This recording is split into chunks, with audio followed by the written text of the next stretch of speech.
এর ভিডিওয়ে কিছু common medicine নিয়ে কথা বলবো, যেগুলোর কি কাজ এবং বাড়িতে রাখা কেন জরুরি। তো চলুন দেখাই মেডিসিনগুলো। এটা হচ্ছে সেট্রিজিন হাইড্রোক্লোরাইড ট্যাবলেট। এটা সর্দি এবং অ্যালার্জির জন্য খুব ভালো কাজ হয়। এটা হচ্ছে এসিক্লোফিনাক প্যারাসিটামল, যেটা ব্যথার জন্য খুব ভালো কাজ হয়।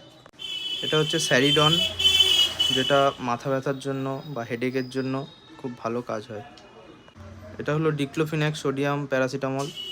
ডিক্লোফিনাক এটাও একটা পেন কিলার ওষুধ, এটাও ব্যথার জন্য খুব ভালো কাজ। হচ্ছে O2 ওফ্লক্সেসিন অর্নিডাজল। এটা পেটের প্রবলেমে, পটি হলে বা পেটে ইনফেকশন হলে খাওয়ার দরকার হয়।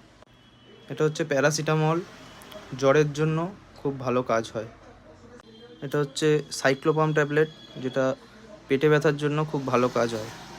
এটা হচ্ছে প্যান্টোপ্রাজল ডমপেরিডন ট্যাবলেট, এটা গ্যাসের জন্য খুব ভালো কাজ হয়। এটা হচ্ছে অন্ডেরাস্টোন ট্যাবলেট, যার ব্র্যান্ড নেম হচ্ছে জোফার MD4। এটা ভমিটিংয়ের জন্য বা নসিয়ার ভাবের জন্য খুব ভালো কাজ হয়। তো আজকের ভিডিওয়ে যে সমস্ত মেডিসিনগুলো বললাম সেগুলো খুবই জরুরি মেডিসিন, অবশ্যই বাড়িতে থাকা দরকার। খুব ভালো মেডিসিন, আপনারা এগুলো বাড়িতে রাখুন এবং প্রয়োজনে খান। তো এরকম আরও ভিডিও পেতে চাইলে আমার চ্যানেলটা সাবস্ক্রাইব করুন এবং বন্ধুদের সাথে অনেক অনেক শেয়ার করুন। টাটা।